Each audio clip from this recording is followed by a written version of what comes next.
Cancer زدہ دل۔ میں اپنا سر دونوں ہاتھوں میں گرائے فٹ پاتھ پر بیٹھا تھا۔ میرے سامنے تارکول کی سیاہ سڑک پر گاڑیوں کا ایک ہجوم تھا جو اپنی منزل پر پہنچنے کی جستجو میں ایک دوسرے کے پیچھے دوڑ رہی تھی۔ آسمان کے پردے سے منہ نکالے چاند بھی ان سب کے چہروں پر لکھی کہانیاں پڑھنے کو بےتاب تھا، جبکہ میں ساری دنیا سے لا تعلق ہو کر اپنے جوتوں پر نگاہیں جمائے اپنے اندر برپا طوفان کے تھمنے کا انتظار کر رہا تھا۔ ایسے کیوں بیٹھے ہو؟ تبھی مجھے اپنے کندھے پر بوجھ محسوس ہوا تو میں نے چونک کر آنے والے کو دیکھا۔ ہار گیا ہوں، 3 لفظی جواب دیتے میں نے اس بوڑھے شخص کو دیکھا جو نہ جانے کتنی دیر سے مجھے دیکھ رہا تھا۔ کس سے؟ وہ دوستانہ انداز میں پوچھتے میرے ساتھ بیٹھے تو میں نے ایک لمبا سا سانس اندر کھینچ کر اپنی کیفیت پر قابو پانے کی کوشش کی۔ زندگی سے، بھاری آواز میں کہتے میں نے اپنی دھندلاتی ہوئی سرخ آنکھیں رگڑی۔ یعنی آج تمہاری موت کا دن ہے؟ وہ مسکراتے ہوئے پوچھ رہے تھے۔ ابھی کہاں بابا جی، ابھی تو مزید امتحان باقی ہیں۔ تلخی سے کہتے میں کھوکھلا سا ہنسا تو انہوں نے اپنے خشک ہونٹوں پر زبان پھیری۔ امتحان تو زندگی کا حصہ ہے، لیکن انسان اسی دن مر جاتا ہے جس دن وہ ہمت ہار دیتا ہے۔ مبارک ہو، تمہاری موت بھی واقع ہو چکی ہے۔ انہوں نے اس لہجے میں کہا کہ میرے دل میں چبھن ہونے لگی۔ آپ میری پریشانی نہیں سمجھ سکتے۔ ان کی شفیق چہرے سے نظریں ہٹاتے میں نے سڑک پر چلتی گاڑیوں کو دیکھا۔ محبت سے آزمائے جا رہے ہو؟ انہوں نے میرے نقوش دیکھتے اندازہ لگایا تو ایک زخمی مسکراہٹ نے میرے لبوں کا احاطہ کیا۔ محبت سے تو آزمایا جا چکا ہوں۔ اس ایک جذبے نے میری رگوں کا سارا خون نچوڑ ڈالا، لیکن اس کے باوجود میری جان نہیں چھوڑی۔ مجھے کبھی کبھی احساس ہوتا ہے کہ محبت آسیب ہے جو نہ چاہتے ہوئے بھی انسان کے دل کو بری طرح سے جکڑ کر اسے اندر سے نیم مردہ کر دیتی ہے۔ برسوں بعد کسی سامع کے ملنے پر میں غم سے پھٹا تو میری آنکھیں نمی سے دھندلا گئیں۔ محبت آسیب نہیں بلکہ معجزہ ہے، اور معجزوں کو سمجھنے کی سکت سب میں نہیں ہوتی۔ شاید تم بھی ان بد نصیب لوگوں میں سے ہو۔ انہوں نے تسلی دینے کے بجائے مجھے میری بد نصیبی کا احساس دلایا۔ ہاں، واقعی میں بد نصیب ہی ہوں جو اتنی اذیتیں سہنے کے بعد بھی زندہ ہوں، لیکن آپ مجھے نہیں سمجھ سکتے کیونکہ آپ کے دل پر وہ پہاڑ نہیں ہے جس کے بوجھ سے میری روح فنا ہونے لگی ہے۔ لیکن خیر، ان کے رویے پر میں نے تھوک نگلتے بات ختم کرنی چاہی۔ کیا بوجھ ہے تمہارے دل پر؟ ان کا اگلا سوال تیار تھا۔ کینسر کا مریض ہوں میں۔ کیا آپ کسی کینسر زدہ کی اذیت کا اندازہ لگا سکتے ہیں؟ زندگی کا ایک راز ان کے سپرد کرتے میں نے جانچتی نگاہوں سے ان کے تاثرات دیکھے جن میں کوئی بدلاؤ نہیں آیا تھا۔ یہ گاڑیاں دیکھ رہے ہو؟ انہوں نے میری بات کا جواب دینے کے بجائے سوال کیا۔ ظاہر ہے، میں نے اکتا کر کہتے دوبارہ سڑک کی جانب دیکھا جہاں گاڑیوں کی بتیاں روشن تھیں۔ ان گاڑیوں میں موجود سب لوگ کینسر زدہ ہیں۔ یہ کہتے ہوئے انہوں نے سامنے اشارہ کیا تو مجھے ان کے دماغی توازن پر شک ہونے لگا۔ کسی کے دل میں کینسر ہے تو کسی کی زبان کینسر کی بیماری میں مبتلا ہے۔ دل کا کینسر جانتے ہو کیا ہوتا ہے؟ انہوں نے مجھ سے پوچھا تو میں جواب دینے کے بجائے خاموشی سے انہیں دیکھتا رہا۔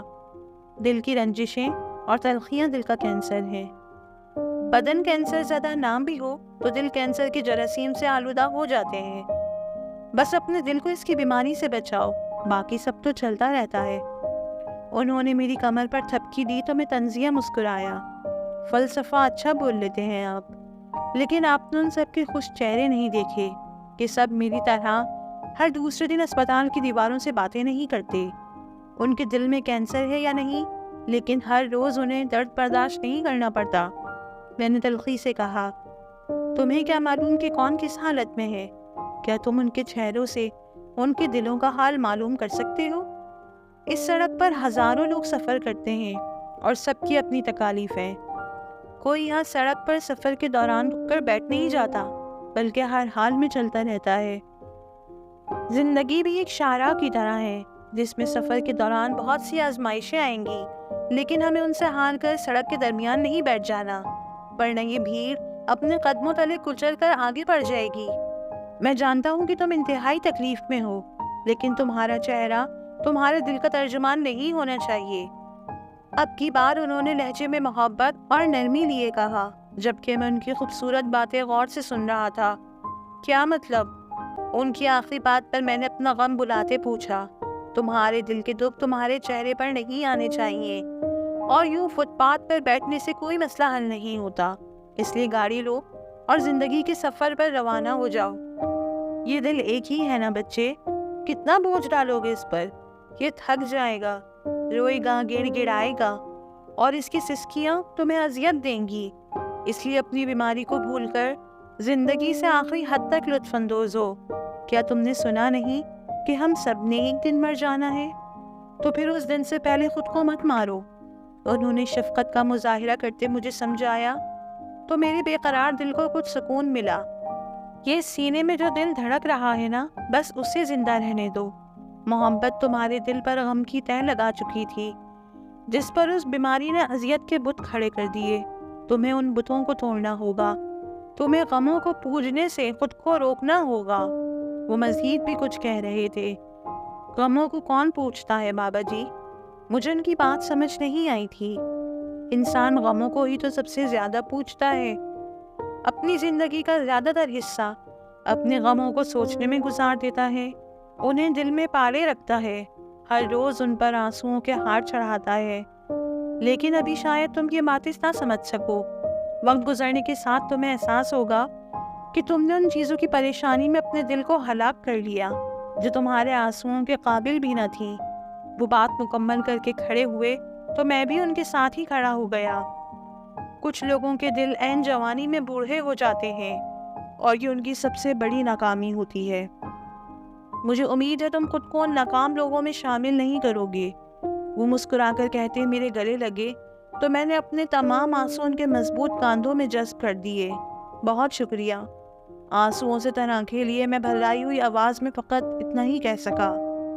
اور وہ بابا جی تو کئی سال پہلے مجھے زندگی کا ایک خوبصورت سبق پڑھا کر چلے گئے، لیکن میں آج بستر مرگ پر پڑا پرسکون دل سے اپنی نام ایک محبت بھرا خط لکھ رہا ہوں، جس کی پہلی سطر کچھ یوں ہے: اے بیمار جسم، تو کتنا خوش نصیب ہے کہ تیرے اندر بسنے والی روح نے ابھی تک ہمت نہیں ہاری، اور اسپتال کی در و دیوار میری صدا پر مسکراتے ہوئے میری کہانی کو اپنے اندر جذب کر رہے ہیں کہ شاید کچھ سالوں بعد جب کوئی زندگی سے ہارا ہوا شخص اس جگہ پر آئے تو اسے بھی انہی الفاظ کی ضرورت ہو جو اس رات فٹ پاتھ پر بیٹھے مجھے کسی بزرگ نے تحفے میں دیے تھے۔